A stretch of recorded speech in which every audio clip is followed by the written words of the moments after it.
तो राजा पूछते हैं, जिन्हें आप महामाया कहते हैं वे देवी कौन है?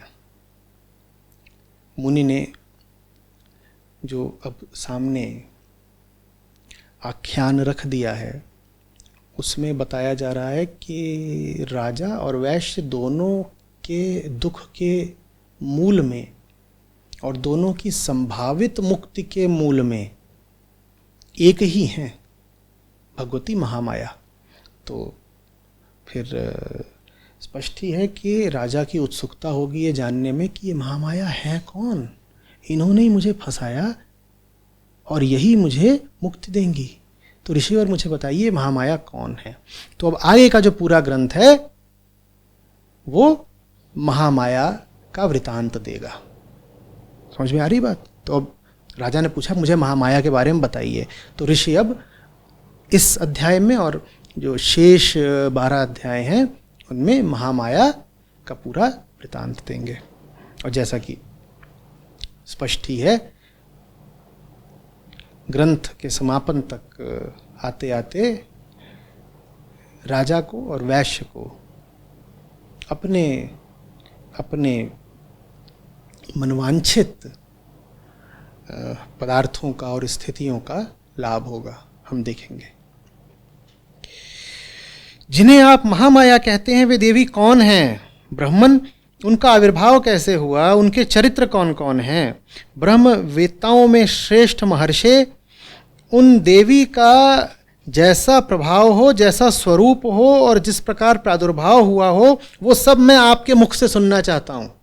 मुझे बताइए देवी कौन है, प्रादुर्भाव क्या है उनका, कहाँ से आई, क्या करती हैं, और ये भी कहिए कि उन्हें प्रसन्न करना कैसे संभव हो। तो ऋषि कहते हैं, राजन वास्तव में तो वे देवी नित्य स्वरूपा ही हैं। जो नित्य है उसका स्वरूप है। नित्य कौन? ब्रह्म, सत्य। ब्रह्म के स्वरूप को ही माया कहते हैं। संपूर्ण जगत उन्हीं का रूप है, उन्होंने ही सारे विश्व को व्याप्त कर रखा है। उनका प्राकट्य अनेक प्रकार से होता है। यद्यपि वे नित्य और अजन्मा हैं, तथापि देवताओं का कार्य सिद्ध करने के लिए प्रकट होती हैं। उस समय वो कहलाती हैं कि उत्पन्न हुई लोक में। हैं वो नित्य और अजन्मी, क्योंकि वास्तव में वो कौन है? ब्रह्म है, और ब्रह्म नित्य है, ब्रह्म अजात है, अजन्मा है। लेकिन हमें जब वो प्रकट होती हुई दिखती हैं तो हम कह देते हैं कि इस प्रकार उनका प्रादुर्भाव हुआ, अन्यथा वो नित्य है। तो फिर अब इसके बाद मधुकैटभ संहार की कथा है प्रथम चरित्र में, उसकी हम चर्चा करेंगे। उससे पहले कोई प्रश्न? आचार्य जी, अभी तक जो विवरण रहा उसमें देवी को ऐसा लग रहा है जैसे कोई पर्सनालिटी हो, कोई व्यक्तित्व हो और आपसे बाहर का कुछ हो। तो इसको और मन के तल पे कैसे समझा जा सकता है? देखो, आत्मा सत्य है, आत्मा का ही दूसरा नाम ब्रह्म है।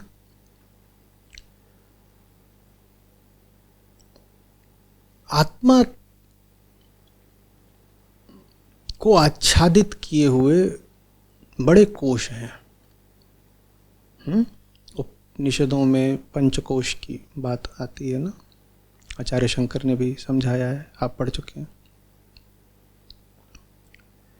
एक दृष्टि है जो इनको देखती है धुएं की तरह, आवरण की तरह, जिसने आत्मा को ढक रखा है। और दूसरी दृष्टि है जो इनको देखती है आत्मा की ही अभिव्यक्ति के रूप में, कि जैसे आत्मा ही अलग अलग कोशों के रूप में अभिव्यक्त हुई हो। तो आत्मा का जो पहला सगुण प्राकट्य है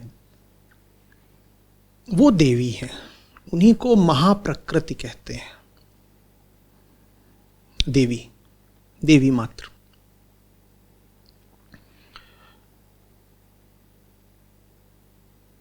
ये जो देवी हैं ये आत्मा के इतने निकट और इतनी अभिन्न हैं कि अभी ये त्रिगुणात्मक भी नहीं है। जैसे आत्मा निर्गुणी होती है ना, वैसे ही जो महादेवी हैं, जो महाप्रकृति हैं, जो मूल प्रकृति हैं, वो अभी त्रिगुणात्मक भी नहीं है। फिर वो आगे चल करके 3 गुणों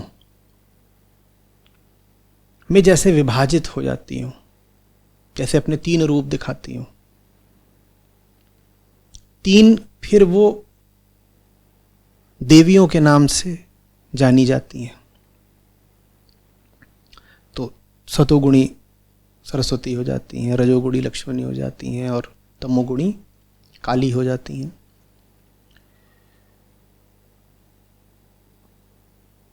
तो आपके चित्त में जो मूल अहम वृत्ति है वो महामाया है। फिर उस मूल अहम वृत्ति से आपकी अन्य न जाने कितनी वृत्तियां निकलती हैं, जिनको आप अलग अलग देवियों का नाम दे सकते हैं।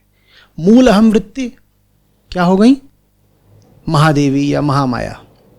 और फिर जो आपकी अन्य सब वृत्तियां हैं उनको आप अन्य देवियों का नाम दे सकते हैं। और फिर उनसे भी बाद में आती हैं भावनाएं, और उनके बाद आते हैं विचार, और फिर उनके बाद आते हैं कर्म।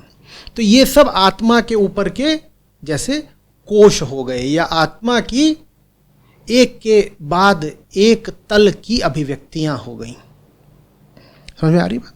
तो जब यहाँ पर देवी की बात हो रही है तो किन देवी की बात हो रही है? वो देवी जो आत्मा के बिल्कुल सन्निकट हैं, आत्मा से बिल्कुल अभिन्न हैं, जैसे शिव से शक्ति, जो 2 होते हुए भी एक हैं, 2 होते हुए भी एक हैं। तो उन देवी की बात हो रही है। वो देवी जो संसार बनकर हमें दृष्टिगत होती हैं, अनुभव में आती हैं।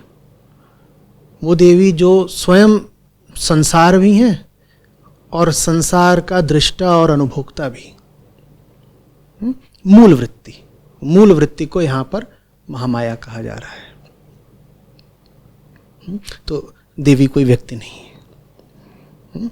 लेकिन देखो, मैं जिस बात से अभी आपको पिछले कुछ पलों से समझा रहा था, जिस तरीके से, वो विशुद्ध वेदांत का तरीका है। और विशुद्ध वेदांत इतना शुद्ध है कि वो बहुत कभी प्रचलित नहीं हो पाया। आज की चर्चा के आरंभ में हमने संप्रदायों की बात करी। अद्वैत संप्रदाय यदि किसी को कहा जा सकता है तो वो बहुत ही छोटा है। हालांकि आप ये कह सकते हो कि जो शैव हैं वो भी अद्वैतवादी होते हैं, ठीक है, लेकिन फिर भी अगर आप विशुद्ध अद्वैत की बात करोगे तो ऐसे लोग बहुत कम हैं। कारण बहुत स्पष्ट है ना। आप महादेवी बोलोगे तो बात ज्यादा बोधगम्य हो जाती है, समझने में आसानी हो जाती है। और आप मूल वृत्ति बोलोगे वेदांत की भाषा में तो समझना जरा जटिल हो जाता है, क्योंकि बात बहुत सीधी हो जाती है। मन के साथ ऐसा ही है, बात इतनी सीधी कर दोगे अगर तो समझ में ही नहीं आएगी। मन भावन आख्यान चाहिए। मन बेचारे की विवशता यह है कि उसे बोध भी उसी के तल पर चाहिए। उसे उसकी विवशता भी बोल सकते हो और उसका हठ भी, जैसे देखना चाहो, ठीक है। तो इसीलिए मूल वृत्ति को फिर प्रतिबिंबित किया गया है महामाया के रूप में, ठीक है। स्पष्ट है? कुछ और? जी। आचार्य जी, आपने एक जगह बोला है कि प्रकृति से पूरी तरह से हारे हुए हैं, हारोगे तुम बार बार, एक वीडियो भी है उसमें। तो जैसे अभी महामाया का जैसे बात हुआ तो इस तरह से तो, और साथ में आप ये भी आपने कई बार कहा है कि हमको, हालांकि हम पूरी तरह से हारे हुए हैं, पर एटलीस्ट हमको अपनी तरफ से जितना हम लोग फाइट कर सकते हैं उतना हमको करना चाहिए। तो वो फाइट करने का क्या मतलब है, मतलब वो शक्ति और ये मत पूछिए कि फाइट करने का क्या मतलब है, संघर्ष का क्या मतलब है। मेरे साथ हैं तो हमेशा पूछिए कौन है जो संघर्ष करेगा, कौन है जो संघर्ष करेगा। जो संघर्ष करेगा वो भी तो प्रकृति ही है ना, जिससे सारी बात हो रही है वो भी तो प्रकृति ही है ना। अहंकार कौन है, प्रकृति का ही तो अंग है ना, कि नहीं है? प्रकृति से भिन्न है क्या अहंकार? भिन्न तो नहीं है ना। तो प्रकृति का एक रूप वह है, एक कार्य वो है जो अहंकार को बद्ध रखता है, जिसके बारे में मैंने कहा कि हारोगे तुम बार बार। वो प्रकृति का ही काम जो तुम्हें हराएगा।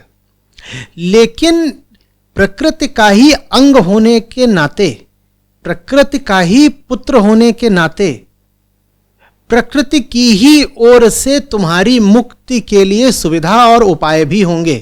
तो जब मैं तुम्हें प्रेरणा देता हूं कि पर कोई हार आखिरी ना हो, तो वास्तव में मैं बात भी किससे कर रहा हूं? मैं प्रकृति पुत्र से ही तो बात कर रहा हूं, उसी से तो कह रहा हूं ना कोई हार आखिरी नहीं होनी चाहिए। अरे भाई, ब्रह्म की तो कोई हार जीत होती नहीं, आत्मा का ना कोई संघर्ष होता है, ना हार होती है, ना जीत होती है। तो ये सारी बात ही मैं तुमसे कर रहा हूं जो प्रकृति के भीतर ही है, जो प्रकृति के भीतर ही है। उसको जो भी सहायता इत्यादि मिलनी है वो कहां से मिलनी है? प्रकृति से ही मिलनी है। तो कहने का आशय ये था कि प्रकृति को अपनी हार की तरह नहीं, अपनी जीत की तरह उपयुक्त करो। ये आपके ऊपर है कि प्रकृति में आपकी हार हो जाती है या आपकी जीत हो जाती है। संभावना ज्यादा यही है कि हार होगी। क्यों होगी? क्योंकि आप अज्ञान में घिरे हुए हो। अब ज्ञान भी सारा प्रकृति के भीतर है, अज्ञान भी सारा प्रकृति के भीतर है। उसमें से आप चुनते क्या हो? अधिकांशतः अज्ञान। इसीलिए प्रकृति आपके लिए कष्टदायिनी हो जाती है, देवी आपके लिए दुखदायिनी हो जाती है। आपको सही चुनाव करने हैं इसी प्रकृति में, इसी संसार में। जब संघर्ष करने की बात आती है तो संघर्ष आपको वास्तव में प्रकृति के विरुद्ध नहीं करना है, अज्ञान के विरुद्ध करना है।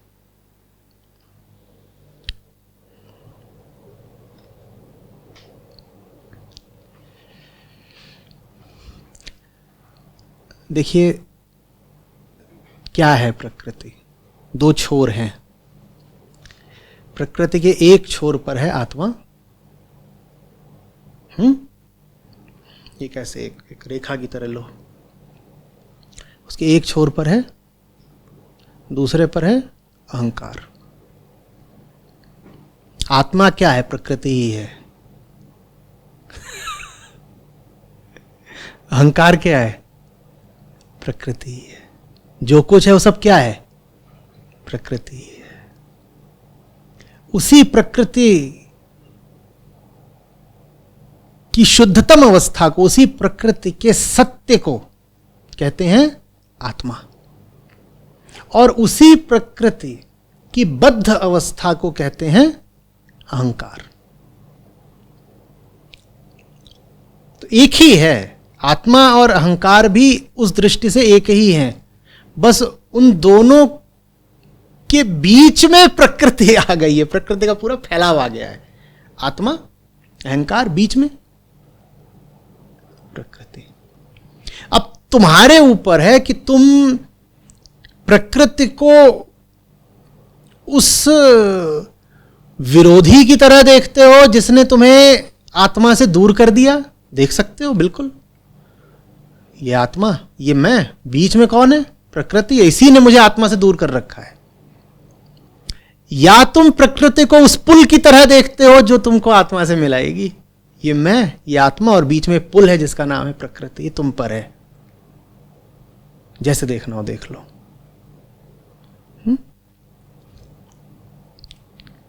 अभी तक तो देखो ऐसा रहा है कि हम बात कर रहे थे ना कि वेदांत मार्गियों की संख्या कभी बहुत ज़्यादा नहीं रही, पर तुम शाक्तों की अगर संख्या देखोगे तो बहुत ज़्यादा है,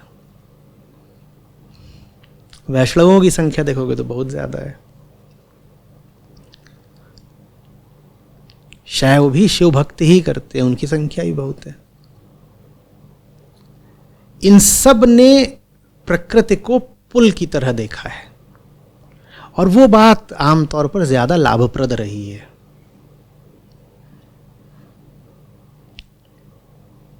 वो ज्यादा लाभप्रद रही है। लड़ नहीं सकते,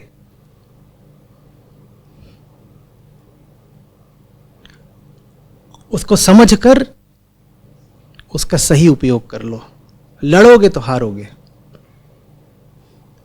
या ऐसे कह लो कि लड़ने का एक ही तरीका है, उसको समझ लो और लड़ो मत, यही सही तरीका है लड़ने का।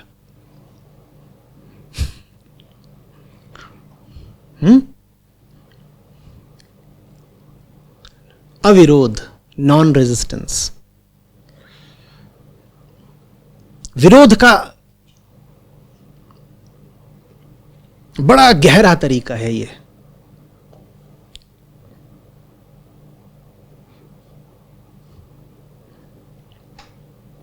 बुद्ध की एक शिक्षा है कि तुम्हें जो भी कष्ट होते हैं वो परिवर्तन से नहीं होते, परिवर्तन को जो तुम विरोध दे रहे हो उससे तुम्हें कष्ट होता है, वरना परिवर्तन मात्र तुम्हें कष्ट क्यों दे देगा।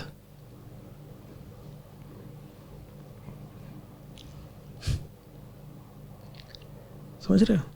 अविरोध,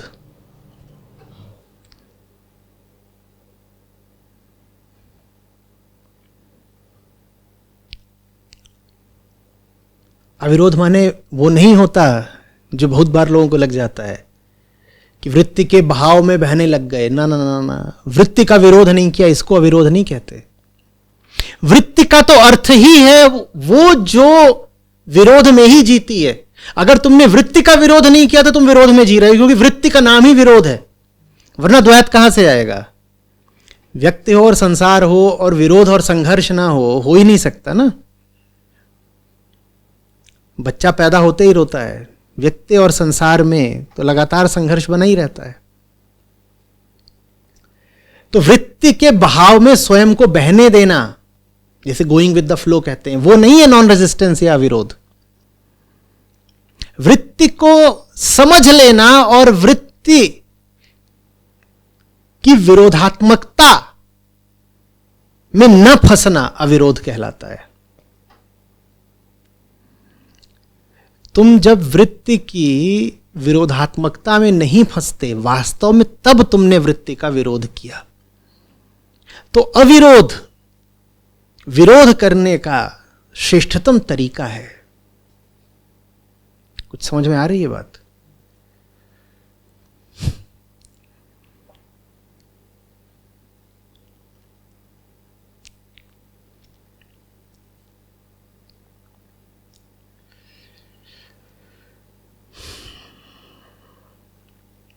आगे बढ़े।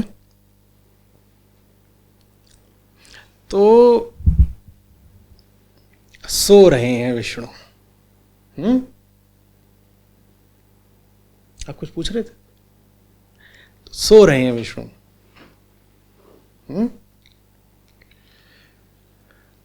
और बड़ी लंबी नींद सो रहे हैं।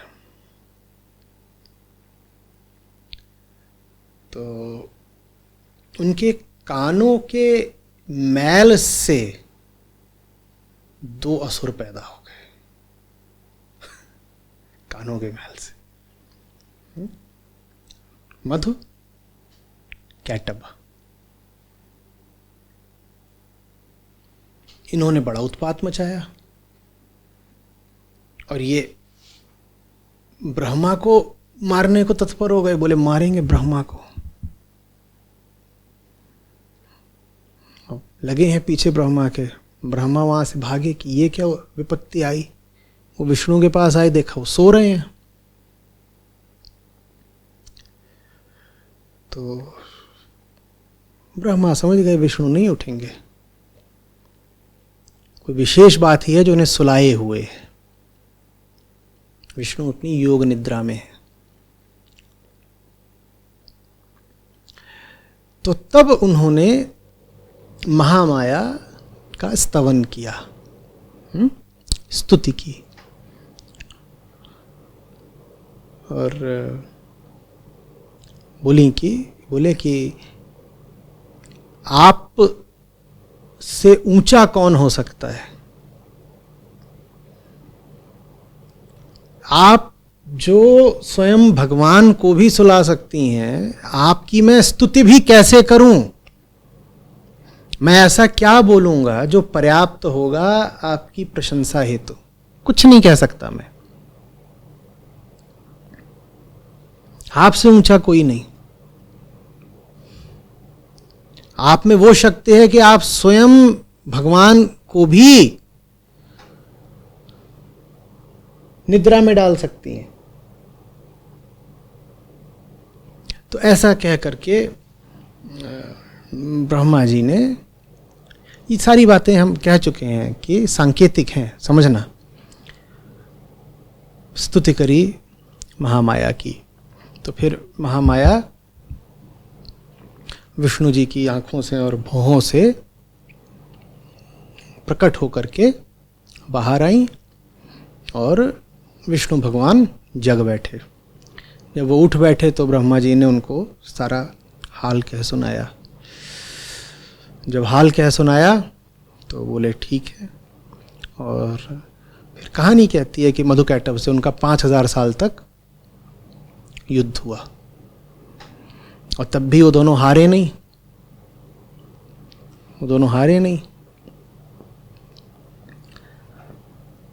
जब हारे नहीं तो महामाया का खेल, उन्होंने मधुकैटभ की मति ऐसी कर दी कि उनको लगा कि विष्णु तो बड़े वीर योद्धा हैं, हम दोनों जैसे पराक्रमी असुरों से इतने दिनों से, इतने वर्षों से अकेले ही युद्ध कर रहे हैं। तो वो दोनों प्रसन्न हो गए और विष्णु से बोले मांगो, क्या वरदान मांगते हो। वो लड़ते लड़ते दोनों जो है जैसे देख रहे हो और विष्णु की प्रशंसक हो गए। बोले कि तो बड़ा बढ़िया योद्धा है, हम जैसे पराक्रमी असुरों से लड़ रहा है, ले देखे उसमें अपनी ही बड़ाई है, पर बात ये तो बड़ा पराक्रमी है, हम जैसे उसे 2 से लड़ रहा है। तो एक दूसरे की ओर देखा ही होगा, आंख आंख में बोलोगे इसको तो वरदान देते हैं। बोले क्या वरदान चाहिए। माया का खेल। विष्णु तो अब माया से मुक्त हैं, तो बोलते मुझे एक ही वरदान चाहिए, तुम दोनों मेरे ही हाथों मरो। फंस गए दोनों बेचारे।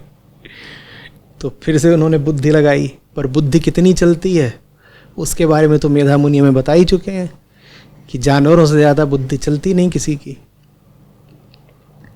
तो बोलते हैं ठीक है हमें मार लेना, पर ऐसी जगह पर मारना जहाँ पर जल ज़रा भी ना हो। उन्होंने ये देखा कि जिधर को भी देखो वहाँ जल कुछ ना कुछ राशि में तो होता ही होता है। उस समय ऐसा था, कहते हैं प्रलय काल, जब जो पूरी पृथ्वी थी वो जलाप्लावित हो गई थी, चारों तरफ बस पानी था। तो उन्होंने कहा ऐसी जगह मारना जहाँ जल बिल्कुल ना हो। तो सोचा कि हमने तो बढ़िया चाल चल दी, अब हमें नहीं मार पाएंगे ये। तो विष्णु ने कहा हाँ, और दोनों को पकड़ा और ऐसे अपनी जांघ उठाई, दोनों के सर अपनी जांघ पे रखे और काट दिए। ठीक है ना, क्योंकि ज़मीन पर तो हर जगह पानी ही पानी था। तो इस तरीके से पहला जो अध्याय है और वही पहला चरित्र भी है सप्तशती का, वो समाप्ति पाता है।